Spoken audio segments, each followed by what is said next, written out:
Hello. आज का case India के लिए शर्मनाक है।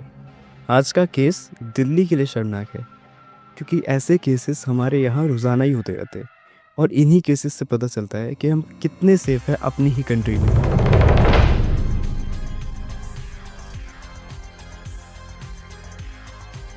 अट्ठाईस मई 2023 8:45 पर दिल्ली में एक 16 साल की लड़की को 20 साल के लड़के ने मार दिया।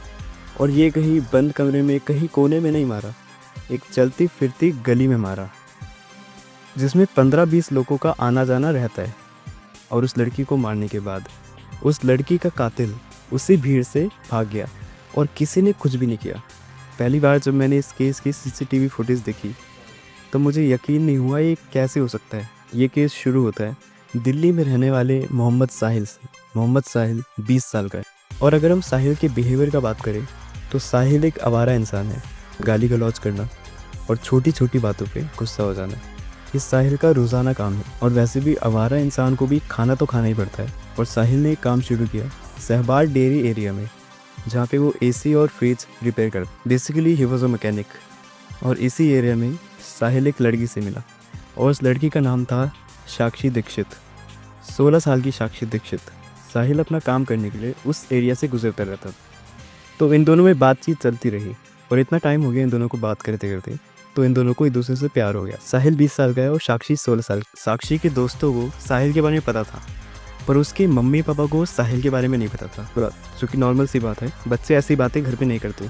साक्षी ने साहिल को बताया कि उससे पहले साक्षी का एक और दोस्त था, जिसका नाम था प्रवीण। और साक्षी के मम्मी पापा ने प्रवीण को देखा था। और तो और साक्षी ने प्रवीण के नाम का टैटू भी बना रखा था। फिर कुछ समय बीतता गया, फिर इन दोनों की मिसअंडरस्टैंडिंग हुई, फिर दोनों ने ब्रेकअप कर दिया।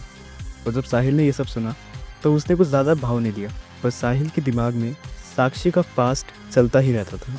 तो ये बात साहिल को बिल्कुल पसंद नहीं आई। मेरी दोस्त किसी और लड़के से कैसे बातचीत कर सकती है। और साहिल ने साक्षी को कहा कि तुम मुझसे बातचीत मत करो, वरना मैं ये कर दूंगा, वो कर दूंगा, प्रवीण को मार दूंगा, ये वो। और वैसे भी साक्षी को साहिल का पास्ट तो पता ही था, वो कितना गुस्से में रहता है, एक सबसे लड़ाई झगड़ा करता रहता है। तो साक्षी को डर लग रहा था कि वो उसके साथ कुछ गलत ना कर दे।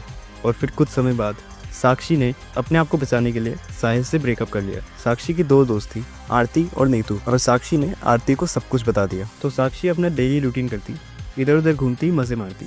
बट साक्षी को ये नहीं पता था कि साहिल उसकी डेली रूटीन को कैप्चर कर रहा है। साहिल को ये चीज़ पता थी कि साक्षी और आरती रात को मार्केट की तरफ घूमने निकलते हैं। साहिल साक्षी का उसी रास्ते पे इंतज़ार करता और वो अपने साथ एक चाकू भी लाया था। और फिर जैसे ही आरती दूसरे मोड़ पे गई अपनी दोस्त नीतू को लेने के लिए, तो साक्षी एकदम अकेली हो गई थी।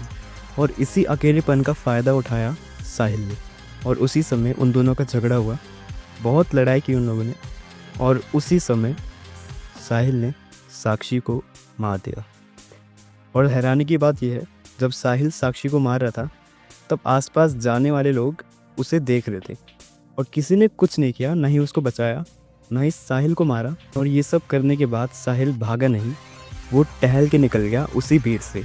उसमें इतना दिमाग तो था कि पुलिस उसको फ़ोन से टैप कर लेगी, तो उसने फ़ोन स्विच ऑफ कर लिया था। उसे पता था जब पुलिस उसको ढूंढने आएगी तो सबसे पहले उसके घर जाएगी। तो साहिल अपने घर ना जाते हुए अपनी मौसी के घर चला गया, जो उत्तर प्रदेश में था, बुलंदशहर। तो साहिल ने अपनी मौसी को बताया कि मैं अपने दोस्त से मिलने आया था, तो मैं सोचा आपसे भी मिल लूँ। तो साहिल उस रात अपनी मौसी के घर ही सो गया।